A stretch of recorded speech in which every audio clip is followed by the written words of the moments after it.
are inundated with facts. In fact, 1.7 megabytes of data will be created for every single person on Earth every second. There is so much information out there. There is so many facts out there. And the problem with facts, especially in business, is that facts can be interpreted in many different ways. What looks good to one person could look bad to another person. If you just share a fact with people, there may be 50% of that audience that doesn't like the look of it. So even if you think it's positive. The other issue with facts is that the human brain can't comprehend large numbers. This may be an evolutionary thing where we didn't have to deal with millions and billions years ago. There was a piece of research done where volunteers were asked to draw a line on a piece of paper from 1 to a billion. So the beginning of the line was 0, the end of the line was a billion. They were then asked to mark where they believed a million was. The majority of people that ran that exercise put the million mark close to the middle of that line, meaning they were totally off. They couldn't comprehend where a million was in comparison to a billion. It's difficult for us to get our brains around large numbers. So if you're talking about the size of a market in millions or billions, it can often be difficult for us to say, is that good? Is that large? It's the reason why we often hear people use examples like, it was the size of 6 football pitches.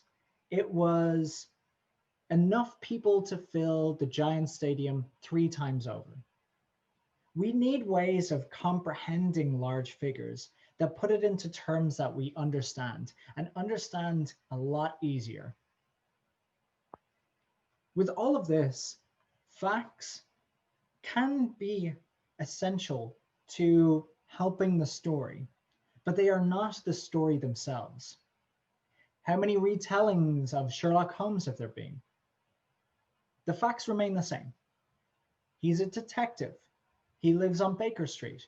He's helped by his assistant, Dr. Watson. The facts remain the same, but the stories change. There's different truths, there's different visions, there's different purposes in each retelling. A great story is not simply a series of facts or events. It is a sequence of actions with effects and implications designed to express your controlling idea. The fact of the matter is that facts are meaningless without this contextual story. And given how inundated people are with information, we need to make our message stand out. We need to create a story that makes the message, the product, the service stand out. If 1.7 megabytes of data is created for every single person for every single second, we need to stand out. The other thing as well is that people just don't share facts as much as they share stories. People tell stories.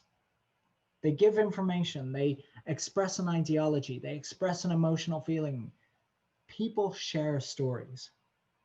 In business, we need to do more than just giving out facts or statistics. We need to tell great stories that make people want to share it with others, with family members, with friends. We need to make the controlling idea in that story so integral that people can't tell a story without expressing the controlling idea. That's why if you think about iPod versus Zune, the example with Steve Jobs, that the iPod was so impactful, not because of the facts, but because of the message it was conveying, because of the ideas that it was conveying. The facts supported it, but they weren't the story themselves. I'm going to give you an example here, another example from the car industry. Toyota. Let's just say if Toyota's controlling idea is that Toyota's trucks are durable and last long. This is an actual true stat that Toyota shared a while ago, that 80% of all Toyotas sold in the United States over the past 20 years are still on the road today. And me being the audience, I look at that and I think, well, is that good? Is that good? I mean, how does that compare to other car manufacturers and other brands? Should it be higher?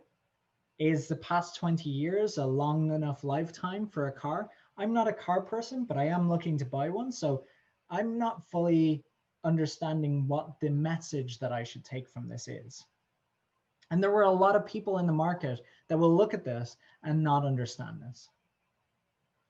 But what if I was to tell you the story of a Toyota that was dropped into the ocean, set on fire, was put on top of a skyscraper that was being demolished, and after all of that, with no replacement parts, it was still able to drive? Well, that actually happened. It was done through a series of episodes of Top Gear in the UK, where they did this to a Toyota truck. Now imagine if Toyota led with that story. And they said, hey, we're so durable that you can set us on fire, drop us into the ocean, and put us in a building demolition, and we'll still start. In fact, 80% of all Toyotas sold in the United States over the past 20 years are still on the road today. You have conveyed the controlling idea that Toyotas are tough and durable. You have backed it up with the facts, but it's the story that people will remember. It's the story that people will share. That is why the facts are not what people need. It's the story. Facts can support, but the important thing is having a story that conveys your controlling idea.